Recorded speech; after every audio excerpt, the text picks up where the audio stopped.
Let's cross to Keswick, which I'm assuming is where Jenny Sealing is parked up. Jenny Sealey is parked up for the duration while she was here. She is here to direct Romeo and Juliet, which is coming up hot on the rails at Theatre by the Lake.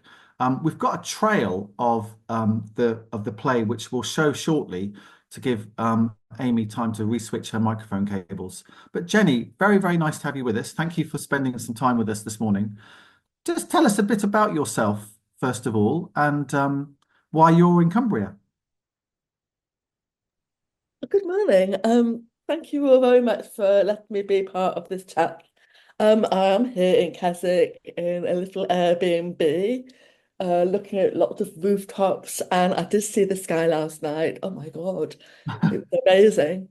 Um, so I'm Jenny, and as Tom said, I became deaf when I was 7, and I need to let you know that OBE stands for Other Buggered Efforts.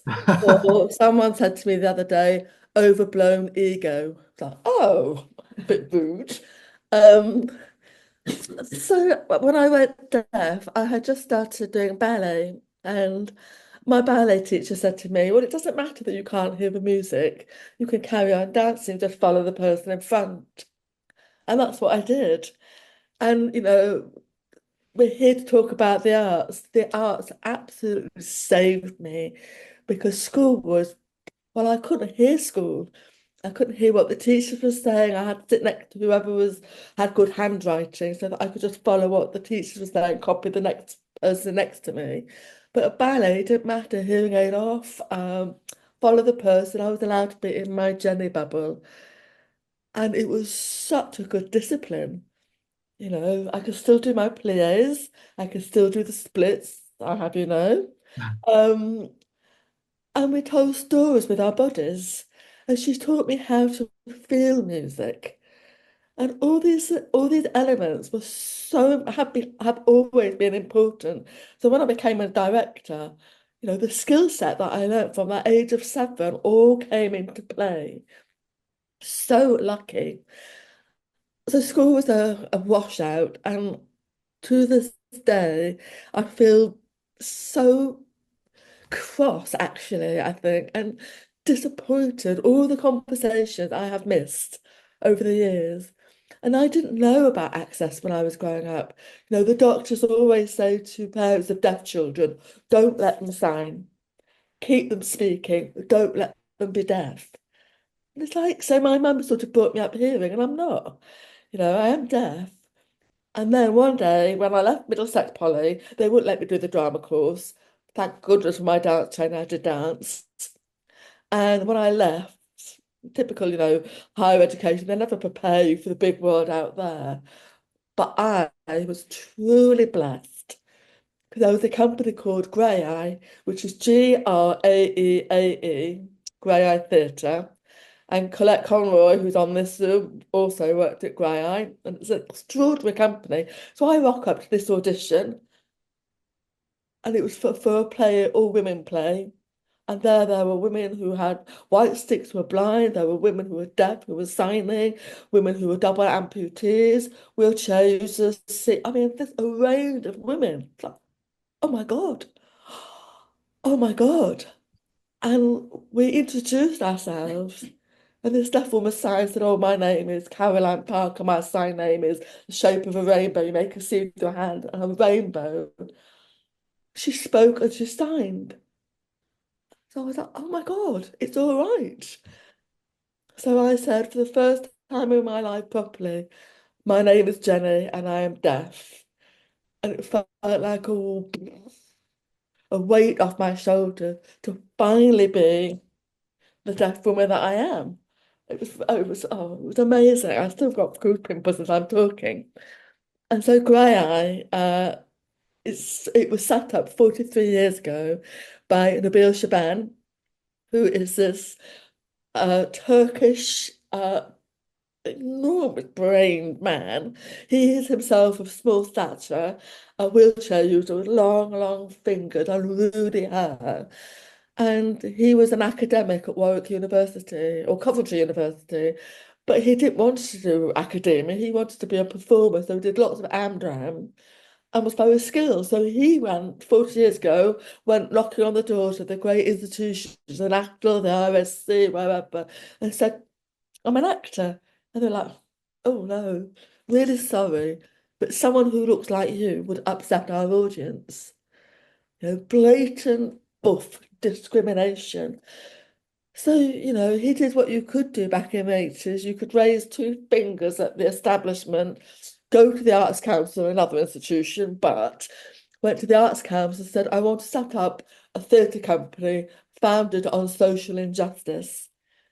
So he set up Graeae. Thank you, Nabil, because his mission statement then was to create and advocate for equality and for disabled people, if they're good actors, disabled people's right to be on the stage. And that was the mission back then. It was the mission statement when Colette worked there, and it's still the mission statement now, that we want to place deaf, disabled, and neurodiverse centre stage. And our stage at the moment is Theatre by the Lake. Oh my God, it's beautiful. It's a beautiful theatre. Have And you it's have right you by the lake, and have I you have been swam every day. have you I've got been my to swimming theatre? stuff underneath, ready for later.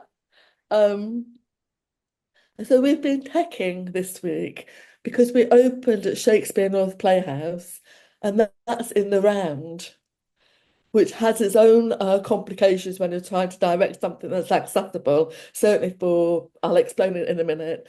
But now it's end on. So we've been redirecting it. And I have a gorgeous cohort of performers. For some of them, it's our first professional job. And that's what I love about Graeae. We do give some of those deaf, disabled, and autistic people their first professional work. And because we're a company that really looks at the individual's access as performers. We look at my access. I've got Vicky. Can't do my job without my gold dust, so I have Vicky with me. Um, I have deaf actors, so I have two interpreters on the stage in the show.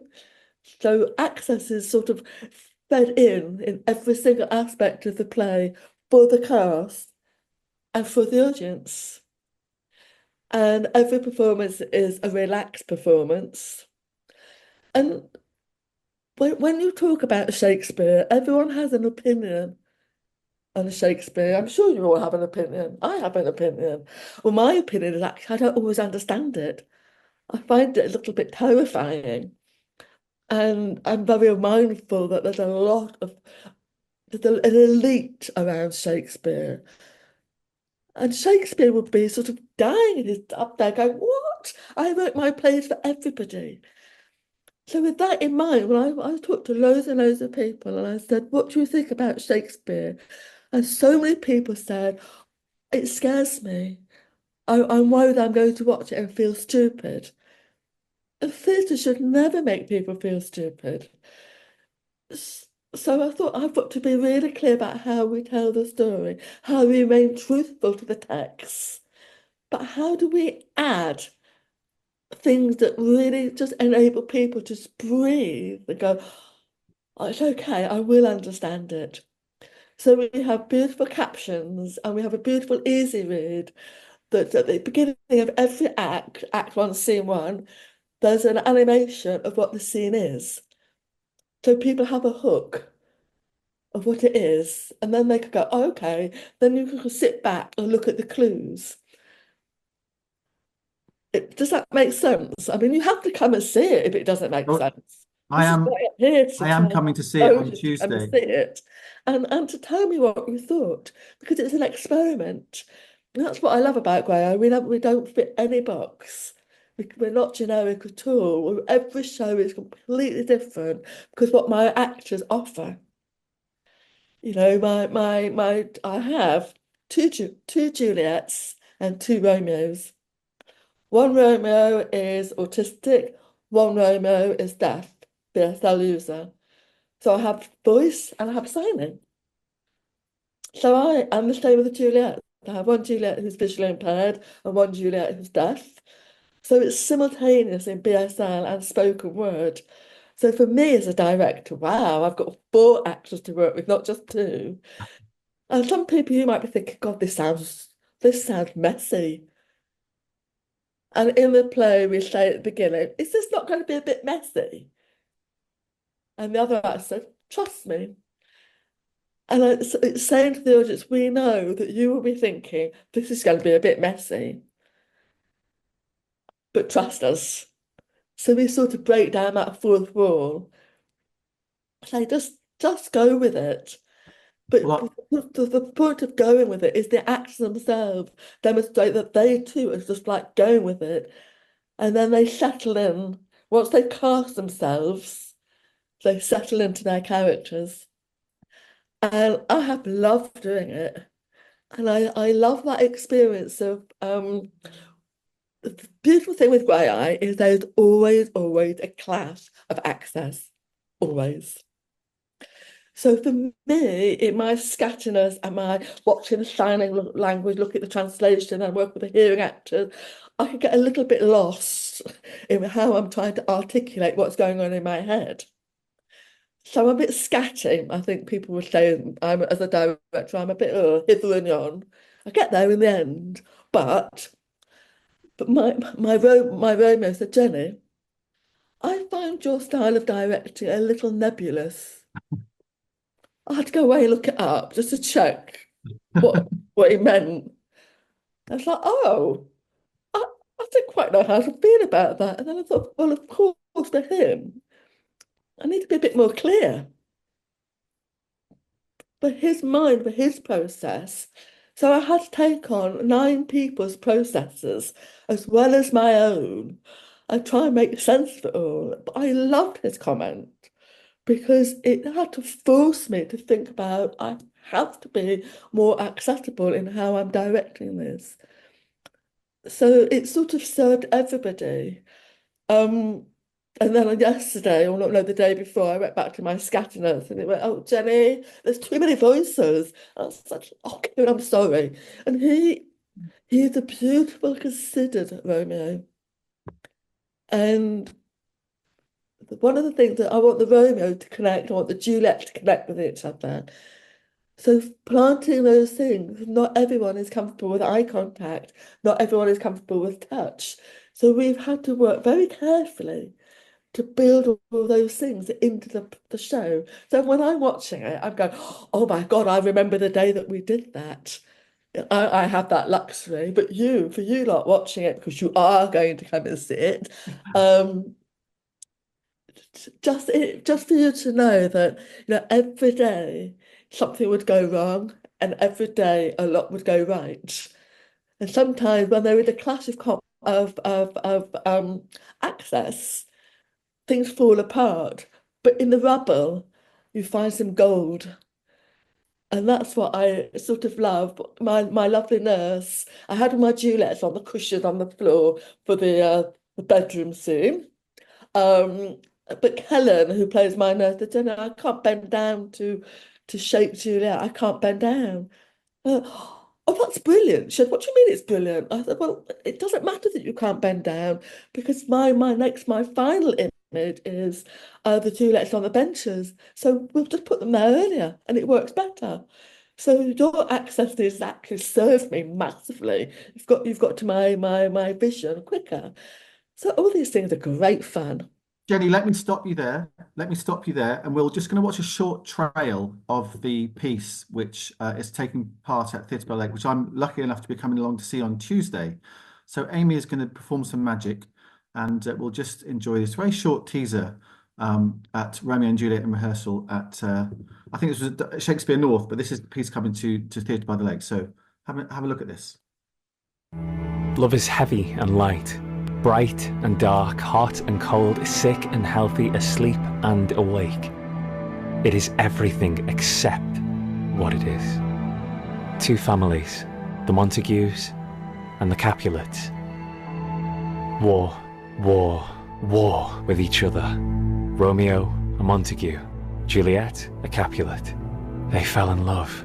Star-crossed lovers. But wait. There's no happy ending. Romeo and Juliet, 13th of September to the 5th of October at Shakespeare North Playhouse, 12th to the 26th of October at Theatre by the Lake. All performances of Romeo and Juliet creatively embed British Sign Language, captions, audio description, and is performed in a relaxed environment. Written by William Shakespeare, directed and adapted by Jenny Sealey. A co-production with Graeae, in association with Theatre by the Lake. Thank you, Amy. Jenny, just pause there. Can I just bring in Rachel from Theatre by the Lake? Rachel, has Theatre by the Lake done this sort of piece, with this added excitement and technicalities before, or is this quite a kind of foray into new territory for the theatre? Well, we've had Jenny come and visit us at Theatre by the Lake before, and helped massively with access, sort of the wording that we use on our website, but also how we make the theatre more accessible. And it's a big part of what we're doing as a theatre, is constantly looking at everything from signage around the building to access. And we've also, as a result of Jenny's last visit to us, started to create, so for every main house production we do, we have always had audio described, BSL and captioned performances. But Jenny actually raised the fact that quite often within one family group or one friendship group, there are people within that group that have more than one access need. But the way we did have it set up, it meant that only if you had a BSL requirement, you'd have to go on one night, and then your partner would have to go on another night, because the access was on a separate night. So we've actually started combining our access. So we always have one show, a couple of shows for every main house production that now has combined access. So we have started moving in that direction, which I'm really excited about. We also had tuning in the studio. I don't know if you saw that one.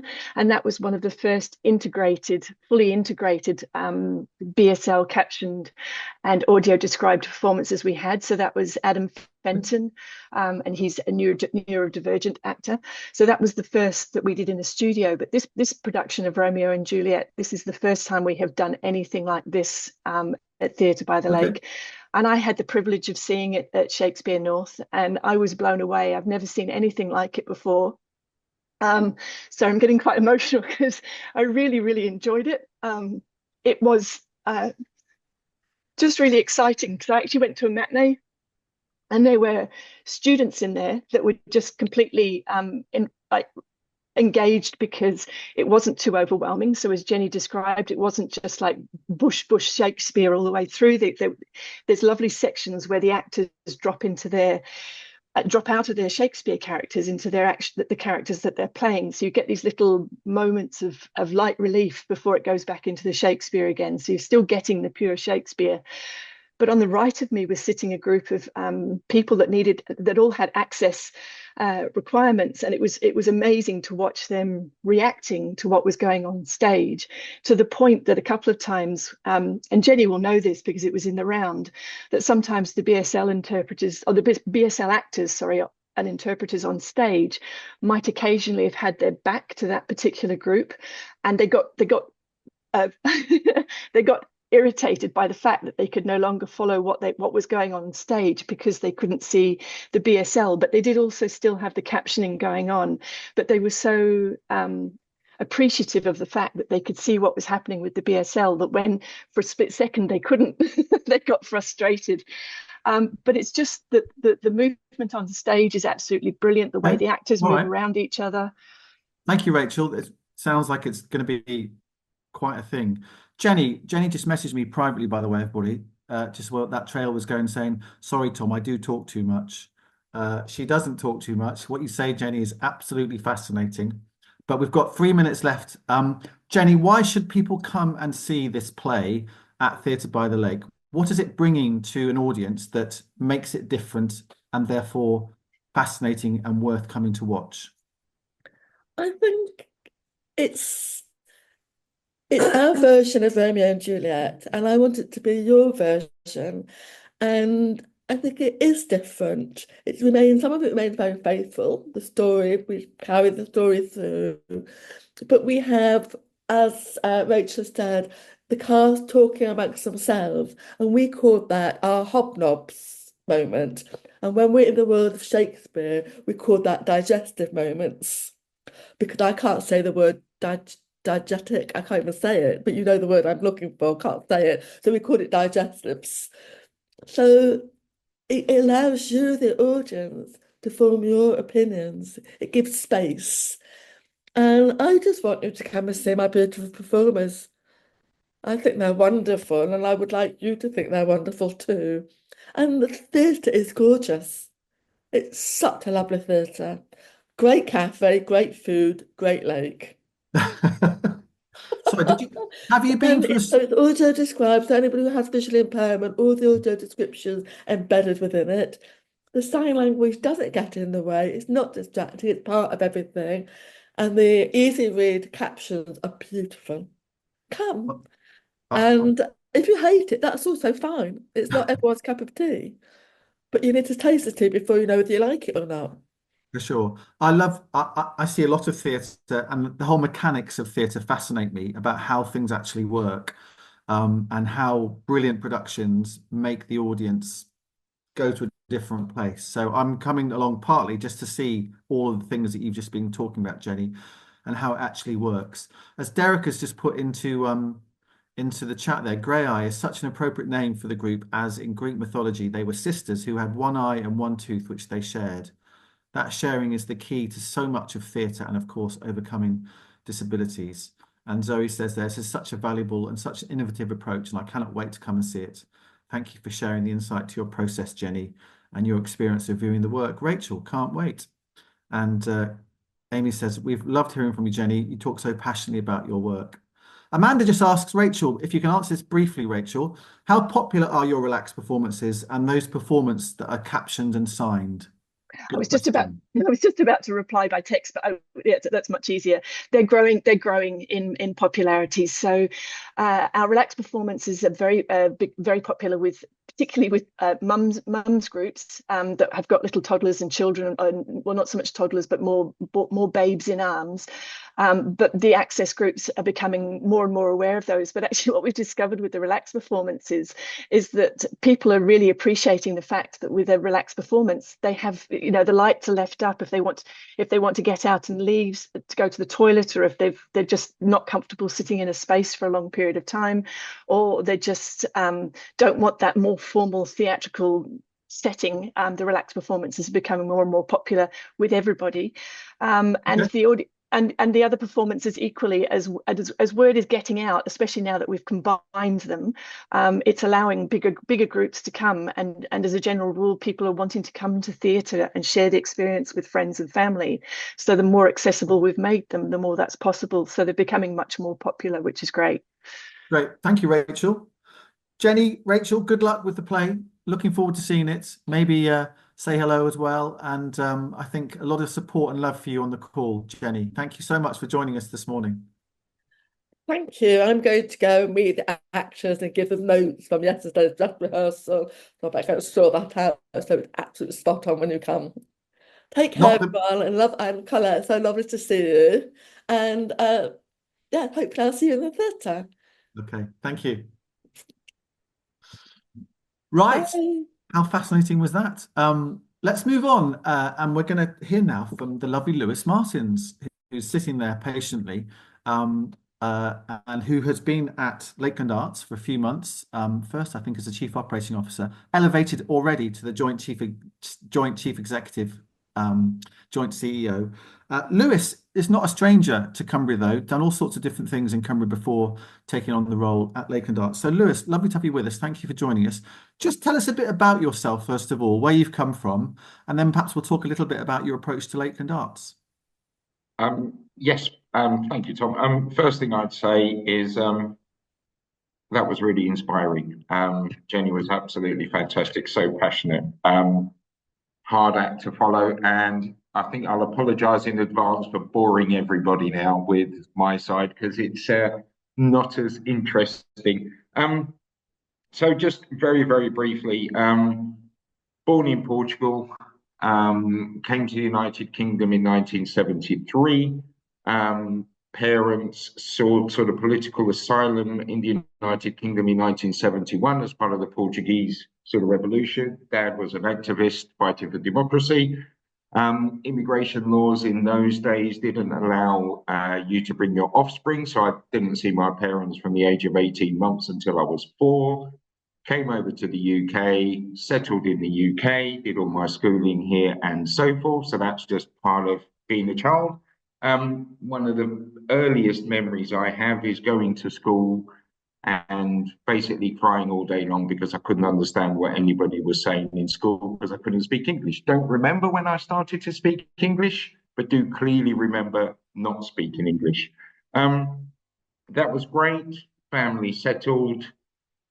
Parents stayed here for 35 years, built a life, sent the kids to school, and so forth. From my side, I started my career as a chef, qualified as a chef, became a head chef, worked in Denmark, worked in France, 5-star hotels, then became an executive head chef, and then transitioned when I felt that I was completely burnt out, transitioned to more the managerial side and the business operation side, came back to the UK, was business operations manager at St Martin's in the Field in Trafalgar Square, and part of the senior team there that underwent the £37 million refurbishment. St Martin's in the Field, obviously classical music, concerts, retail. It is a practicing church, 220-seater cafe, private events, meetings and conferences. From there, I moved to Cumbria. My wife's from Cumbria.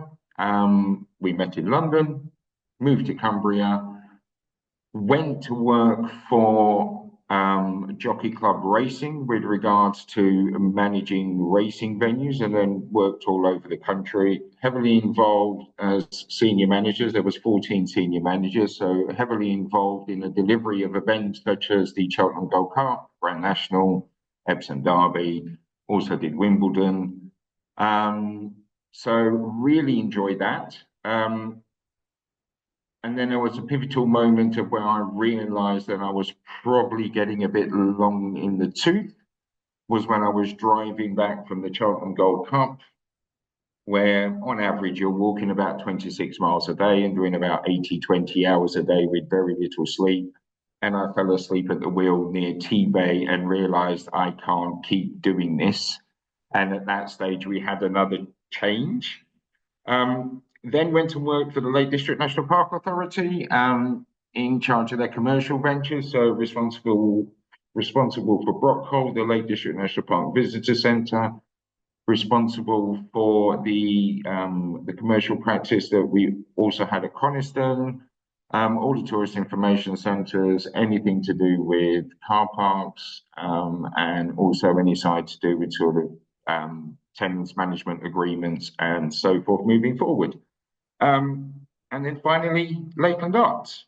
That's just very brief, but and as I said, I probably bored everybody with a 3-minute talk on. You know me, what, but Lewis, it's that's fascinating to see. So Amanda's just said, I too came to the UK as a young child with no English, so can absolutely relate to your experience of school.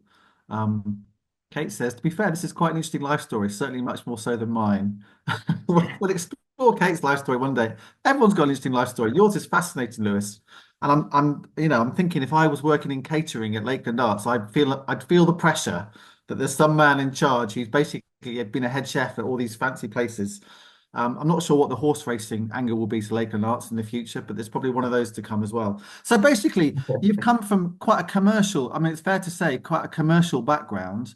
And when we were chatting a couple of days ago, Lewis, ahead of this call, we were talking about how, your experience and what you might bring to the role, probably have already, is sort of symptomatic of something going on in the arts and cultural sector where we all have to think a bit more imaginatively and differently, and dare I say commercially, in our approach to it. I mean, is that a fair comment that that's something that you're bringing to the party, as it were? Yes, I would say so, Tom. I think, first of all, I think that Lakeland Arts have been very brave in employing somebody with my experience. I don't mean that because I'm I'm a selfish leader, or I'm negative, or that we don't treat our staff the way that we need to. But in terms of coming in with very much enjoy the arts, I do have a love for the arts, but that hasn't been my kind of background. But I also value what the arts has to offer and what it can offer to the wider community and to our future generations, and why it's so important.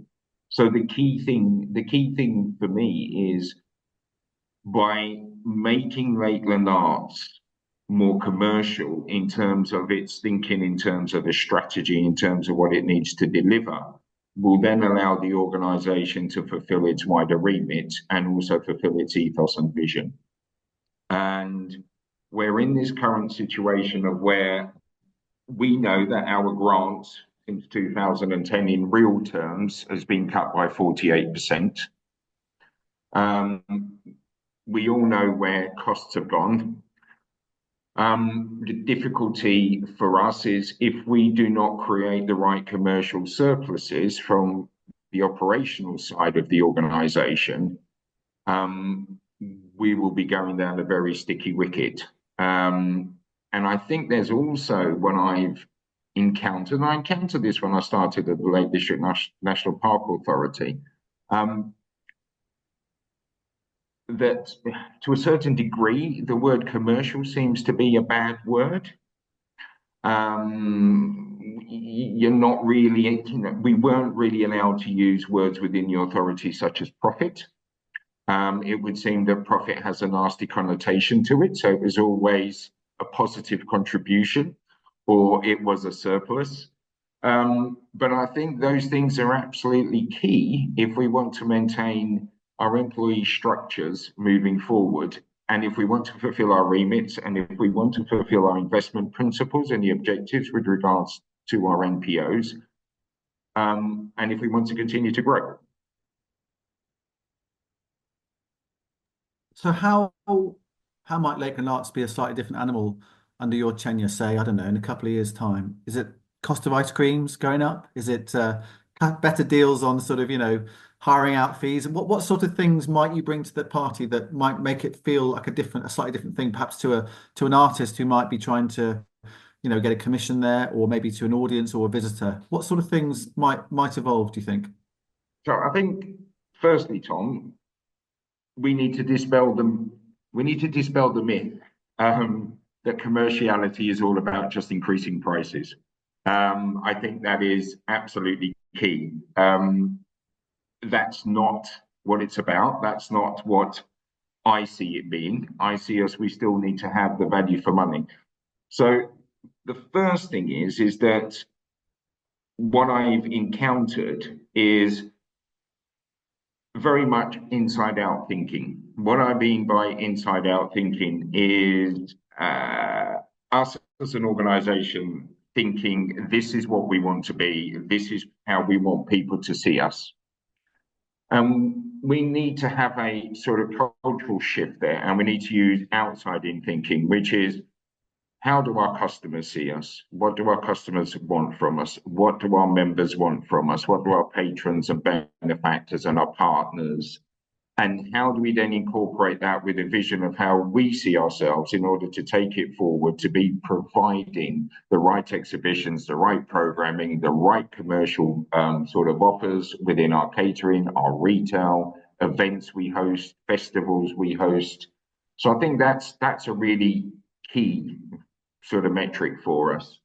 I think the other side that is absolutely key to us is the focus with regards to our staffing structures.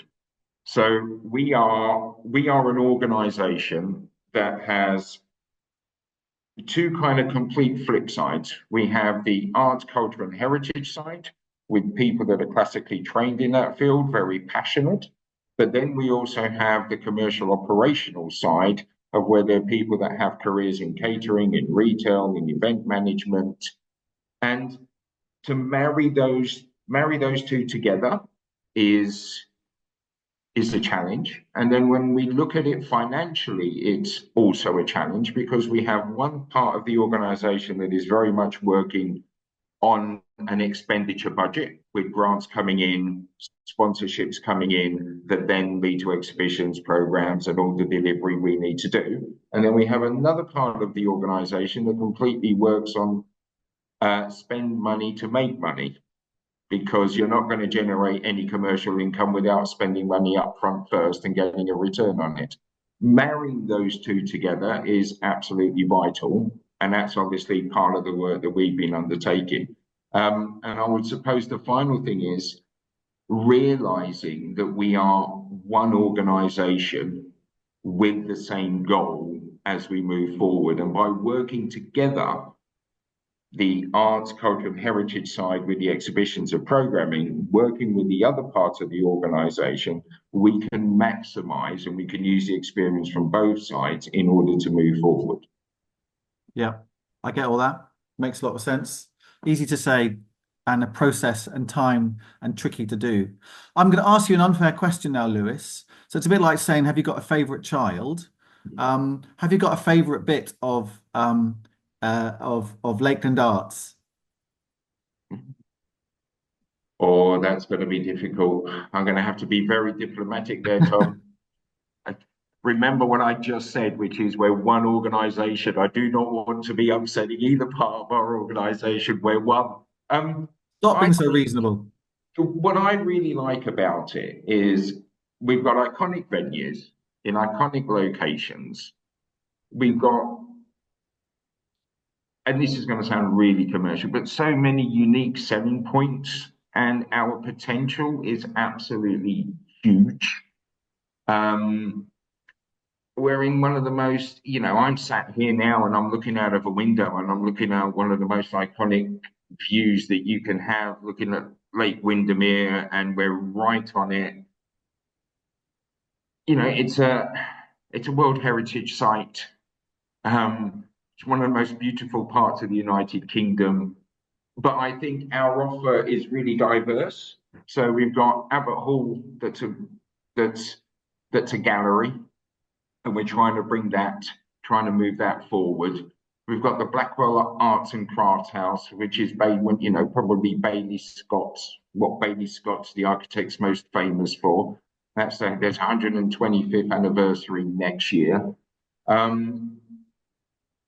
So that's arts and crafts. And then we've got within Europe, one of the most important steamboat collections, the sort of collections of boats, Windermere Jetty Museum, where they're doing some remarkable conservation work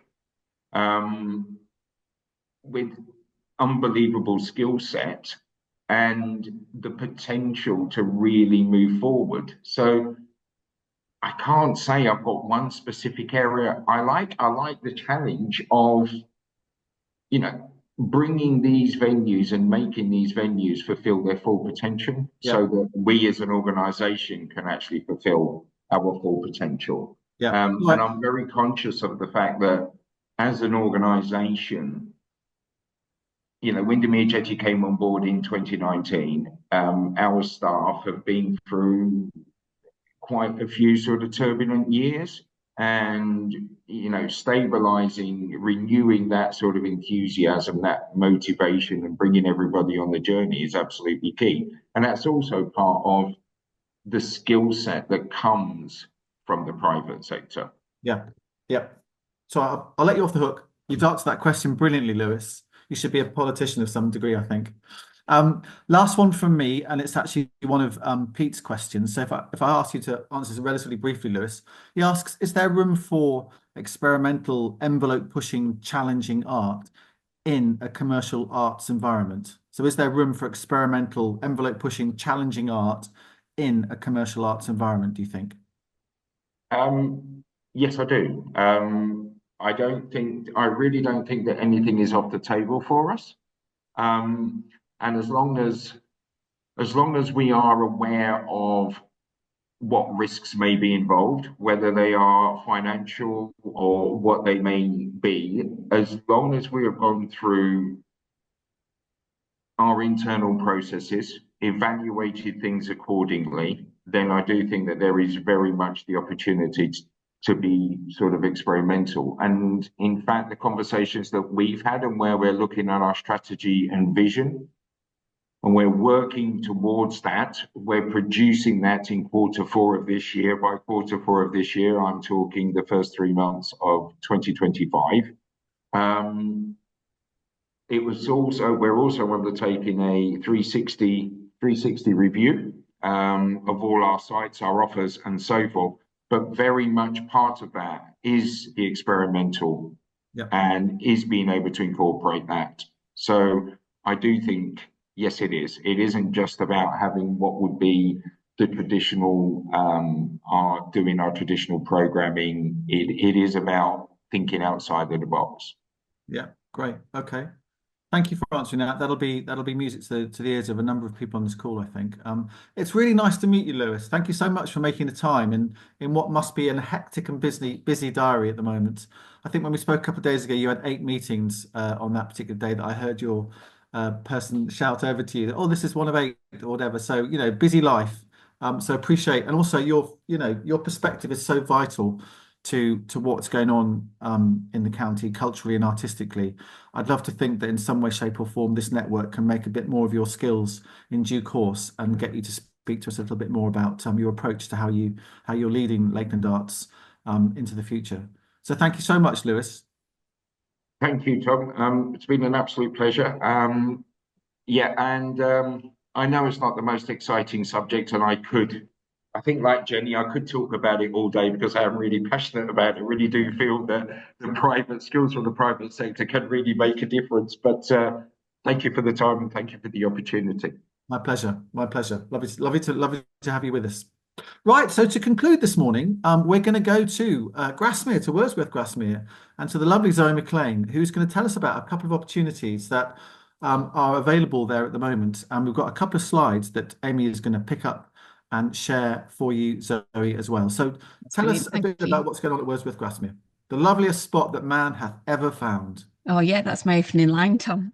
Hello everyone, I'm Zoe McLean, and on the call today we have my job share partner Tish as well, who's down there with Chris, who you all might know quite well.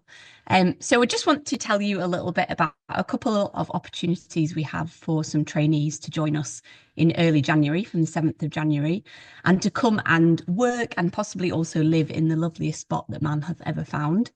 So I'll run through briefly the role just so that you can help us spread the word. We have trainees of lots of different ages. It is quite an early career opportunity. So if you've been working in heritage 20 years, this probably isn't the job for you. But if you've done another role and you know people that might want to join that sort of sector, then yeah, anyone at any age is, welcome to join our team. Can we have the next slide, please? Lovely. So we've got some nice images here that sum up a little bit about the role itself. So we're looking for 2 people to start at the same time and to work on the same role, but sort of not necessarily doing exactly the same thing at the same time. It's a really varied 12-month job, and it does come to an end, so we have had many trainees over the years, and we've got some really good people out there working in Cumbria, working across the country, working across the world that have done this role, and it's really varied. So it is quite an ask for a trainee, but it's also something that makes you extremely employable when you come out the other end of it. And within our organisation, we have many people that have started here either as a volunteer or as a trainee, including our director and our head of learning and our sort of assistant curators as well. So just a few sort of basics on the role. If we flick to the next slide for now, and then we might come back to those pictures. So it's our deadline for applications is the 4th of November. So we've got just less than a month to apply. It is a fixed term contract. It's full time and it's paid national living wage, which this year is £11.44 an hour, but would probably likely, depending on what's decided by the government, go up a little bit in the new financial year. And it's based here at Wordsworth Grasmere, but with our learning team, you might be out and about across Cumbria as well. If we just flick back to the previous picture, so just to sort of talk about the different elements of the role. So there's 3 major elements. One of them is visitor experience. So you will be guiding people around Dove Cottage, doing a sort of semi-guided tour. If you don't know anything about William and Dorothy Wordsworth, then that would be part of your swatting up at the beginning of the role. When you start in January, we've got 2 weeks of training, so you will be really pretty well trained before you sort of get thrown out there onto the job, as it were. So you're giving guided tours, you're selling tickets within our front desk, which doubles up as our shop, so you'd be processing shop sales as well. You'd also be working our cafe, preparing and serving food and hot drinks, all our nice cappuccinos and coming up pumpkin spice lattes and seasonal things and stuff like that. So there's the VE element, there's the cafe element, and then there's the learning element, and that's where you'd be working with Tish and I. So we are the education development managers at Wordsworth Grasmere, so you'd be working with us and our colleague Catherine, and we do loads and loads with schools and families. So if we could flick on 2 slides, please, Amy, to a nice picture of our current trainee in the library. Here we've got Lottie, who's one of our trainees this year. And so we go out in holidays to work with loads of families across all of Cumbria. So this summer holiday, we went to 19 different libraries with 4 different sessions for 0 to 12-year-olds. This summer we were, it's always inspired by the writings of William and Dorothy Wordsworth and our collection. We've got 69,000 items in our collection, loads of manuscripts. We've got watercolour paintings. We've even got some Turners and Constables. And so we've always got this starting point of the Wordsworths and the Wordsworth lives in the Georgian era. And then we take the poetry and we do lots of exciting things with it. So here, Lottie is leading a session all about stargazing, taking inspiration from a Wordsworth poem about Jupiter and constellations. And in libraries, we were making telescopes and star constellation jars, and we were doing creative writing and things like that. So we do lots out and about. We went to work with a group of kids that were at Frizzington Nursery on their summer halves programme, and we get all over the place. So really, really varied. You get to know lots of different people. We also work a lot with school groups. So 70% of what we do in our education department is to deliver primary and secondary school sessions. So if we just flick on, we've got a few more pictures, mainly of our family sessions, but just to give you a flavour of different people that we work.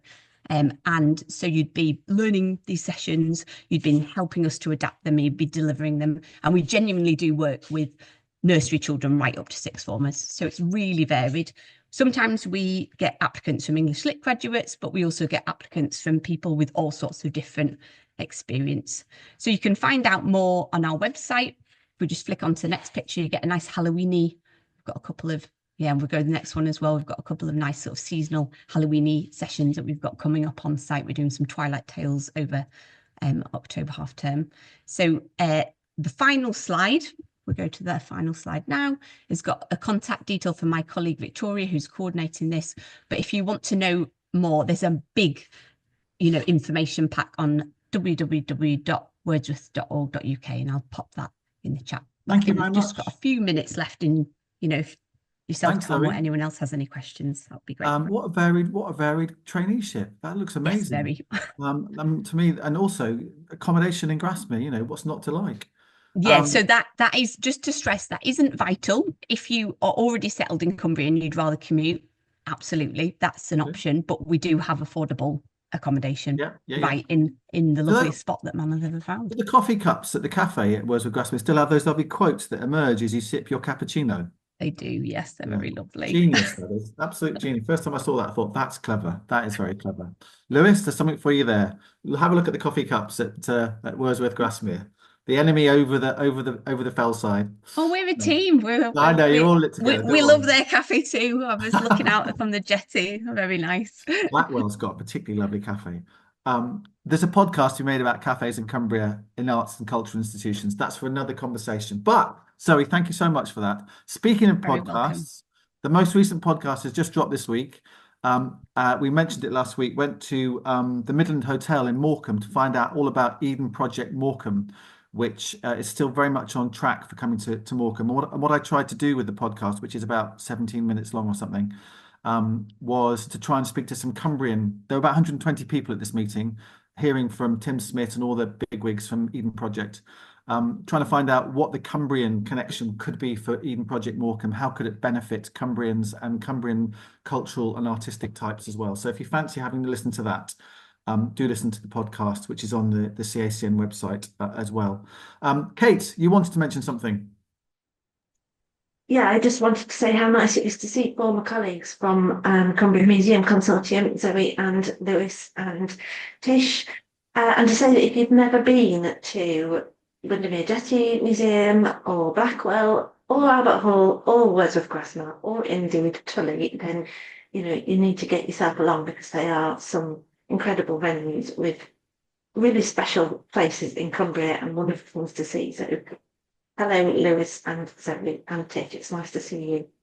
And I miss all these beautiful places and lovely people. So it is nice to catch up on a Friday morning from time to time. Thanks for coming. That's what I wanted to say. And what's happening on the 21st of November? Oh, yes. The big meet. Thank you for that. The next big meet for Cumbria Arts and Culture Network, the chance for us all to get together in person. And specifically, when the little grey box goes, you'll see that it's about how we can help young people build creative careers in Cumbria. And when we say creative, we mean that in the widest sense, so arts, heritage and culture generally. It's not easy in this part of the world, so how can we make it more feasible for young people to build sustainable careers and live in Cumbria? So we will be meeting at the University of Cumbria, Brampton Road campus. Tom is busy curating an excellent lineup of speakers. We'll be there all day, in fact, and it is partly to mark Discover Creative Careers Week, which is a national initiative that we want to be part of. The morning will be the big meet. The afternoon, the university are meeting as an industry day, meet people from the sector. So look out for more information about that. And booking will open soon, but we would love to see you. I know it's quite a way for some people to get to Carlisle. Please make the effort, because it's just nothing beats being together in person. So Okay, thanks, Kate. So just trying to lodge that date into your diaries at this stage. More details to come, as Amy's put into chat there.